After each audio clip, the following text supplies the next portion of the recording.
alaykum. Xalqim, yaxshimisizlar? Oldin ham sizlarga bir murojaat qilib chiquvdim. Shu xo'jayinim shunday 5 million uchun qamalib qoldi deb chiquvdim. Mana bugun 24-yuzlar sudlari bo'ldi. Yana 15 kunga qaytarib yuborishdi. 5 million to'lolmadik. To'lashga sharoitimiz yo'q. Bir nafaqa bola puli olaman, bola puli 8 ming so'm bola puli oyma-oy 5 ta farzandimizdan ortmayapti. Imkonlaringiz boricha yordam berib turinglar. Bizdan qaytmasa Allohdan qaytsin. Magazinlar bizga qarzga bermaydi.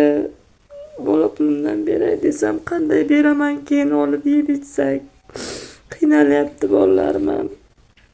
Uyimizda ham o'zi kreditga qurganmiz, 2 xona uy, bu ham kredit. Kreditchilar ham har kuni eshigimizda mipga o'tkazamiz deydi. Iltimos, qo'llaringizdan kelguncha yordam beringlar. Alloh yo'lida kelib ko'rsangizlar mayli, vaziyatimizni kelib ko'rib. Biz yoshiratgan sirimiz yo'q. Bolalarim har kun dada deydi. Boshimizda sog'lom bo'lib yursinlar, iltimos yordam beringlar, chiqarib olaylik. O'zimiz ham qiynalyapmiz yeb-ichishdan ham. Allohim bergan farzandlarni ham boqishga qiynalyapmiz bitchi. Shuncha yil boqib eplab kelayotgan ekanlar, shunaqa vaziyatga bo'lib qoldik. Iltimos, ehsonchilar qo'llab yuboringlar, bizani ham sharoitimiz og'ir. Ozgina yordam berib yuboringlar.